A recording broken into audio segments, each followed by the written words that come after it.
Hello दोस्तों।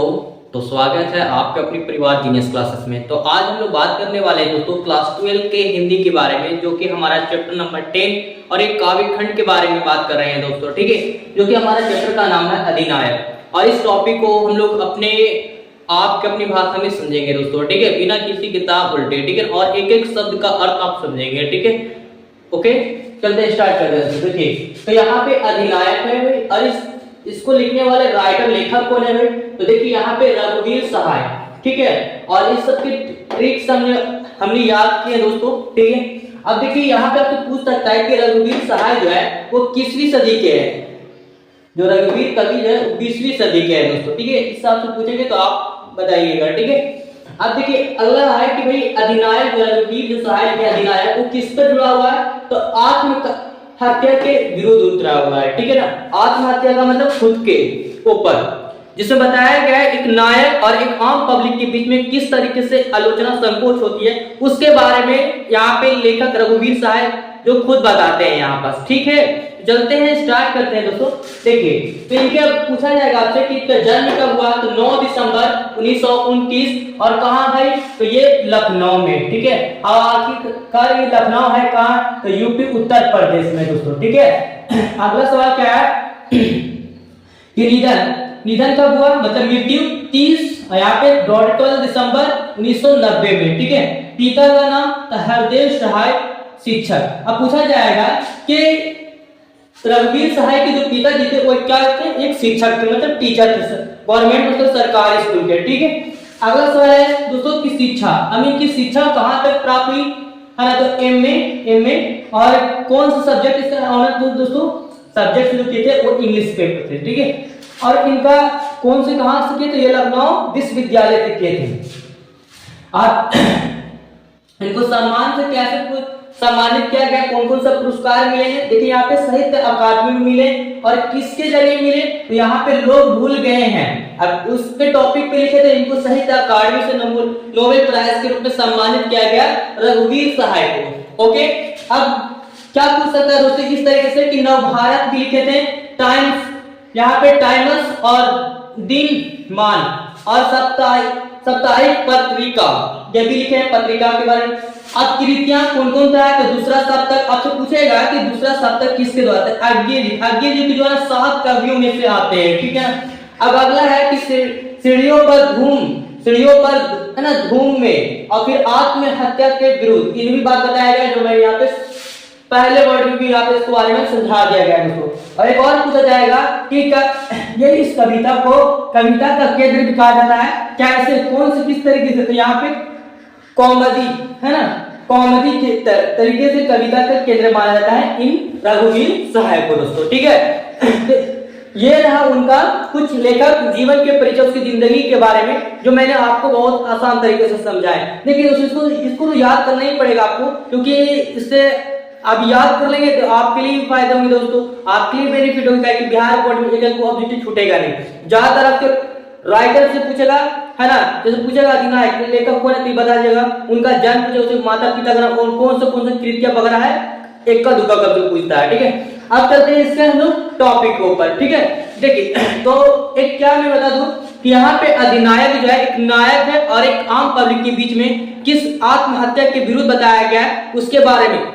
आम मतलब एक नायक जो नेता वगैरह जो होता है ना, वो एक समान एक नॉर्मल आदमी पर बहुत अत्याचार करता है, फिर भी उस व्यक्ति जो है ना फिर भी उसी नेता लोग का गुण गाता है, लेकिन फिर भी चाहे कि अगर नहीं गाएगा तो उसको बजा डालेगा।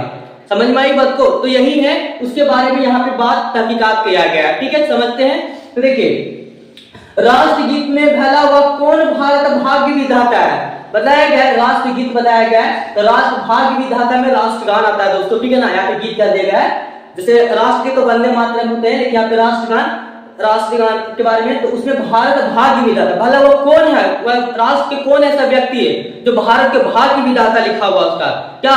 वो मतलब कौन सा बड़ा आदमी जो भाग्य विधाता कहा है अपने आप को, है ना? तो राष्ट्रगीत में भला वो कौन है भारत भाग्य विधाता है?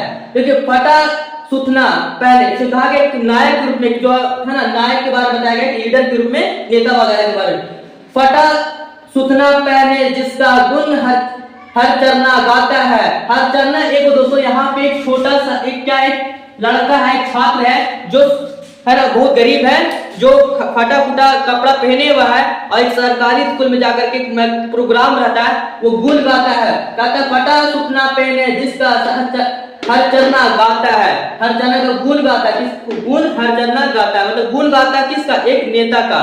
कहा गया है मतलब कि वहां पर नेता वगैरह जहाँ पे कुछ प्रोग्राम होता है तो वहां पर क्या है कि मतलब कुछ नेता वगैरह भी आते हैं, तो वहां पे नेता आते हैं और हर चरना जो है उसका गुण गाता है, उस नायक का, उस नेता का, नेता वगैरह का।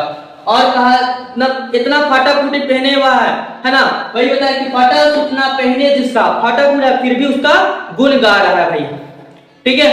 हाँ लेकिन कहा जाता है कि मखमल टमटम वलम तुरही पगड़ी छत्र चवर के साथ तोप छुड़ाकर ढोल बजाकर जय जय कौन कराता है। कहने का मतलब यह है दोस्तों कि जो यहाँ पे जो नेता जो है ना वो मखमल की जैसा पूरा चीट कोट पैट वगैरह मारे हुआ है ना, टोपी सब पहने हुआ, पगड़ी बांधे हुआ है ना, टमटम का मतलब गाड़ी है, और वल्लभ तुरी का मतलब बैंड बाजा बज रहा है आगे पीछे। और फिर भी देखते हैं ना कि गांव मतलब कोई प्रोग्राम होता है तो कुछ उसको सम्मानित करने के लिए कुछ नेता वगैरह वहां पे उठ करके उसको सम्मान करता है कि नहीं, और फिर भी गुण गाता है उसके बारे में। तो वही बताया कि यहाँ पे टमटम वलम तुरही पगड़ी छत्र चवर के साथ, मतलब पगड़ी के साथ और छत्र छावर के साथ का मतलब होता है आगे पीछे उसका बॉडीगार्ड जात छे वो आगे लगले है भाई, नेता वगैरह के ये सिस्टम के आगे पीछे भी आदमी लगा रहेगा, ढोल बाजा बज रहा है भाई, है ना, और पूरा मखमल के साथ गाड़ी वगैरह बैठा हुआ, पूरा बैठा हुआ एकदम चेयर पे, ठीक है। और कहा तोप छुड़ाकर ढोल बजाकर, कहा कि तोप भी छूट रहा, बम बारूद भी फट रहे हैं, है ना, ढोल बजाकर ढोल भी बज रहे हैं, जय जय कौन कराता है। कहा रहा है कि फिर भी इसके नारे जय जयकार के नारे लगे जा रहे हैं, किनके, इस नायक के रूप में, नेता वगैरह के बारे में, नेता वैसे व्यक्ति के बारे में यहाँ पे बात बताई गई दोस्तों। अब कहा जाता है कि पूरा पश्चिम से आते हैं नंगे पूछे नर कंकाल, सिंहासन पर बैठा उनके तमके कौन लगाता है। कहने का मतलब है कि पूरा पश्चिम मतलब कि देश के चारों दिशाओं से, पूरा पश्चिम उत्तर मतलब चारों दिशाओं से क्या आ रही है, सभी लोग आ रहे, छोटे जवान बूढ़े सबको आ रहे हैं, महिला वगैरह सब आ रहे हैं, जिसमें अमीर गरीब भी आ रहे हैं, ऐसा नहीं है, सभी लोग बैठते हैं कोई प्रोग्राम में और चारों दिशाओं से। फिर बताया गया है नंगे पूछे नर कंकाल सिंहासन पर बैठा उनके, कहा गया कि सिंहासन पर जो बैठा हुआ नेता वगैरह, फिर चारों तरफ से फिर भी क्या कहा जाता है, तमके कौन लगाता है। तमके का मतलब जो अगर कोई स्कूल वगैरह में जो गाने वाला जो अच्छा बच्चा रहता है तो उसको पुरस्कार दिया जाता है। पुरस्कार देने का मतलब कौन, तो नेता उठ करके लगाएगा, हार पहनाएगा, मेडल वगैरह। आप बोलेंगे कि भाई वो कौन विधाता है अपने तमके कौन लगाता है, यहाँ पे बताया कि तमके कौन लगाता है, जरूरी कि यही लगाएगा भाई, अपने आप को भाग्य विधाता समझ रहा है आज के दौर में, हम नहीं पहना था, हम आम पब्लिक नहीं है, फिर भी इसके यही लगाएगा, ठीक है ना, यही बात आ गया है। कौन कौन है वह जनगण मन अधिनायक, वह महाबली डरा हुआ मन बेमन जिसका बाजा रोज बजाता है। कहने का मतलब वह कौन है जो अपने जनगण मतलब लोगों के जो जनगण जो राष्ट्रीय गान होती है, जो जनगण मन अधिनायक का मतलब जो मतलब कि डरा हुआ है ना, नायक के रूप में, नेता के रूप में वह अपने आप को महाबली समझ रहा है दोस्तों, और डरा हुआ है कौन, लोग, आम पब्लिक, एक नेता के भी। और वह बोलता है कि हुआ मन बेमन जिसका बाजा रोज बजाता है, फिर भी हर जना उसी का गुण गाता है, अगर वो गाएगा नहीं तो समझ लो कि उसको बजा डालेगा, यही बात बताया गया है। तो यहाँ से मैंने पूरी आपको प्रस्तुत करके मैंने आपको बताया दोस्तों, ठीक है ना, मतलब अगर देखा जाए तो साधारण में अगर बताया जाए कि चारों दिशाओं से लोग आते हैं, छोटे से बड़े, अमीर गरीब सभी लोग आते हैं, तो उसमें एक छोटा एक हरचरना जो है, एक छोटा बालक है, फिर भी उसको बताया कि अपने मतलब कि राष्ट्र गान में जो गाते हैं भाग्य विधाता है, भला वो कौन व्यक्ति है, अपने जो उस पर जो आने वाला बहुत बड़ा प्रोग्राम होता है तो नेता वगैरह को भी उसको दिखाया जाता है, बैठाया जाता है, आसपास उसके बगल आसपास में